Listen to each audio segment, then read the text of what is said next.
For decades, the database marketplace was relatively static. A few large vendors dominated it and offered products that generally forced developers to comply with the rigid row and column architecture native to relational databases. While there was some innovation around the edges, things didn't change much. Fast forward to today, and things are vastly different.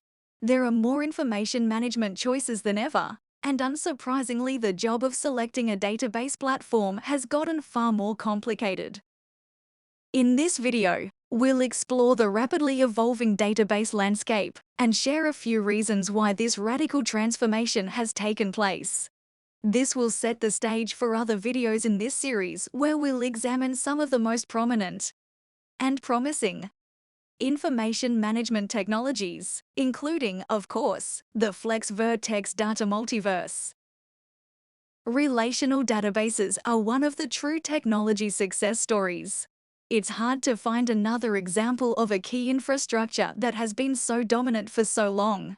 Even the most fervent new product enthusiast will grudgingly admit that relational databases will be part of the technology landscape for decades to come. With all this said, it's worthwhile to accept the reality that a modern IT technology portfolio will incorporate numerous information storage technologies, including relational databases.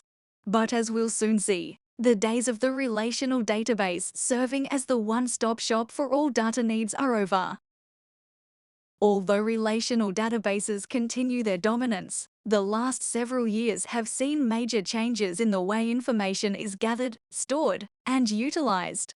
Even the most casual observer will notice that there are more technologies now than ever before for working with data. With dozens of solutions covering every aspect of information management, it's been very hard to categorize all these disparate technologies.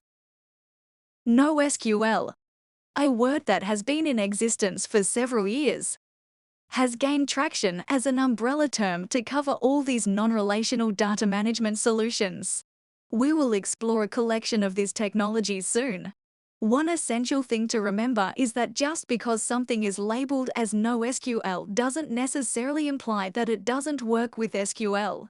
In fact, supporting the multi-million-strong educated SQL user community was a core Flex Vertex Data Multiverse design decision, so SQL is an integral part of the product.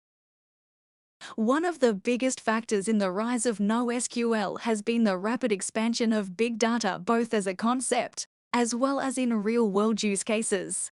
Unfortunately, if you were to ask 5 people for their definitions of big data, you would probably get 5 different answers. Despite this variance in opinions, most observers would agree that there are 3 factors that tend to distinguish big data from traditional data. First, there is much more data than ever before, often orders of magnitude larger. Let's describe this as volume. Next, applications are no longer just storing information that can be structured in rigid rows and columns such as found in relational databases. Instead, we are seeing great varieties of information, often unstructured or semi-structured. Finally, most observers would agree that big data equates to very fast data capture and storage. Today, everything seems to be generating data all the time, and this flood of information needs a place to go. Every one of the requirements shown on the screen has been a direct contributor to the NoSQL movement. For example, their architecture lets them provide internet-grade performance and scalability without requiring major investments in high-powered servers. Instead, they are usually quite capable of leveraging lots of low-cost commodity servers yet consume fewer sister resources than a relational database. In another video, we explore just how poorly relational databases can perform when confronted with a modern application environment. There has also been a long-standing impedance mismatch between the rows and columns that constitute relational data and the object-oriented nature of today's applications. NoSQL technologies are ideal for eliminating this incompatibility. Finally, as we will see later, NoSQL technologies do a great job of adapting to change. These types of adjustments would cause tremendous problems in a relational database and would very likely break the application code that relies on them. This is just one video in a larger series on the architecture and ideal use cases for the Flex Vertex Data Multiverse. Subscribing to this channel guarantees that you'll be kept up to date on all the latest information.